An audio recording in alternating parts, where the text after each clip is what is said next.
This presentation describes the UK private motor insurance market from the perspective of Aviva, covering historic performance, market analysis, competitive positioning, strategic assets, and concluding with key points that should be considered for future strategy. The market, an oligopoly with a long tail, is described as mature but growing steadily, currently worth between £12 and £13 billion. Aviva is a strong performer, consistently in the top three, equating to around £2 billion in revenue.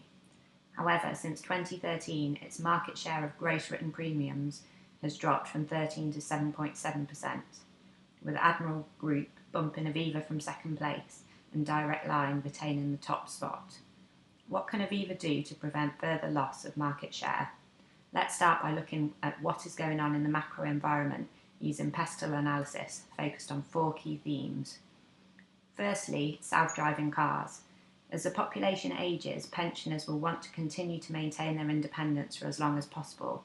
Could autonomous cars be the solution, and if so, who is insured, the car or the driver? New laws in the Automated Vehicles Bill will provide clarity on how liability for accidents should be apportioned. Is Aviva prepared for this? For the younger generations, car ownership is less desirable, particularly as green credentials become a more important consideration. With car sharing becoming more commonplace, what insurance products will be required? The younger demographic is also data savvy, willing to share their data only if they see the benefit.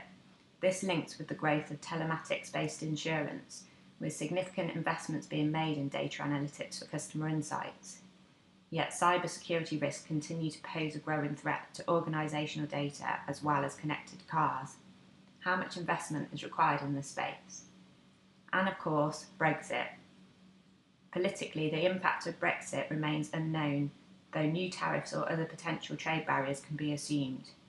From an economic perspective, Brexit may also lead to a significant rise in the cost of repairs and imported car parts due to the further weakening in sterling. What will this mean for insurance premiums? Now let's look more closely at the competitive environment using a five forces analysis to understand the powers at play. Supplier power is moderate. Key suppliers are IT companies, software houses and reinsurers. There's a lack of substitutes in these sectors and insurers are reluctant to onboard new systems. Buyer power is high. Despite the number of customers, loyalty is low, with many searching for the lowest available premiums and often switching once their contract is up. The growth of price comparison websites has facilitated this. With policies offering the same basic service, differentiation is restricted to areas such as excess costs or add-ons such as breakdown cover or legal protection. The threat of new entrants is moderate. Appealing factors include the lack of product differentiation and low fixed costs. However, economies of scale can prove an entry barrier, as motor insurers have to sell enough policies to cover claims. Regulations plus the likelihood of retaliation from established players also serve to discourage new entrants. The threat of substitutes is weak. As motor insurance is a legal requirement, insurers face virtually no indirect competition. Whilst buyers can choose other forms of transport over car ownership, none are a direct substitute, as they offer very different transport propositions. Rivalry is moderate.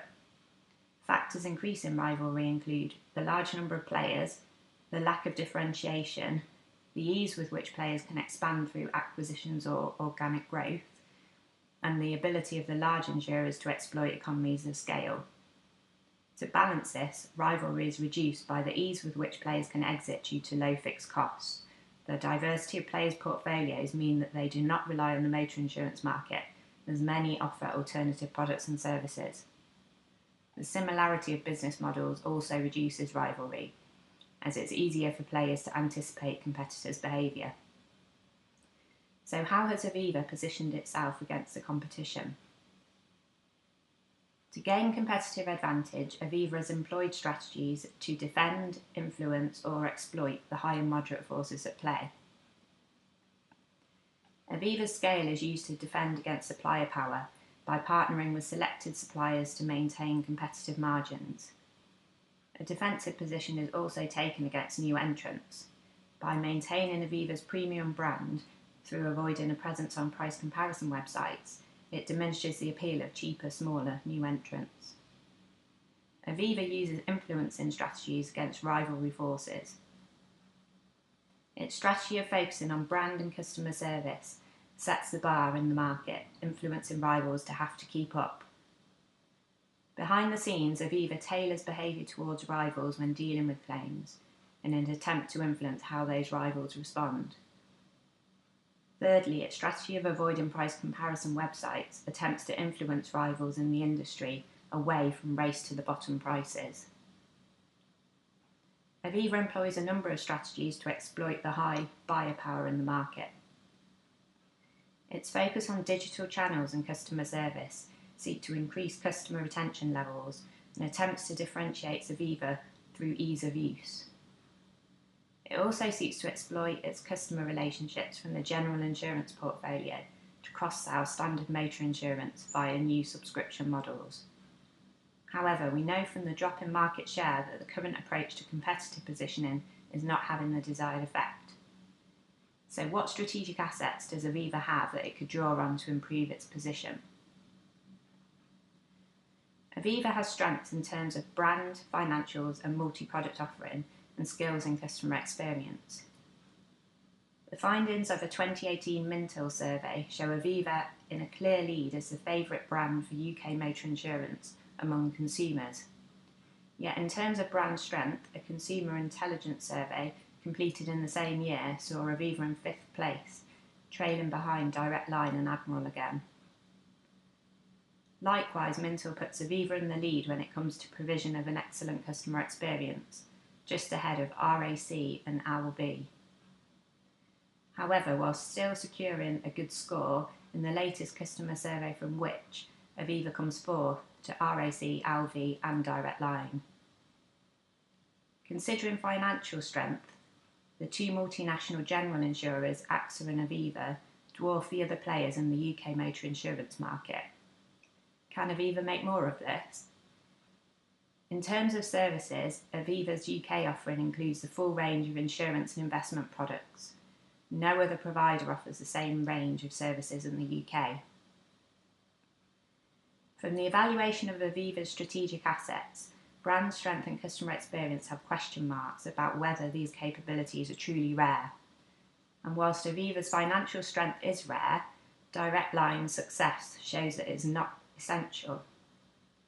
Finally, the consumer value of multi-product in the motor insurance market is yet to be proven. So what next? The following key questions have arisen from the analysis, which will be used to inform our proposals to the board on the future competitive strategy for Aviva UK motor insurance market.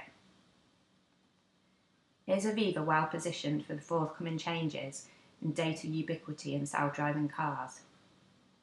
Could Aviva improve its exploitation of the buyer power facilitated by price comparison websites? How can Aviva use the asymmetries of its financial strength and multi-product offerings to better effect in this market? And finally, how can Aviva overtake Direct Line to be number one in UK motor insurance?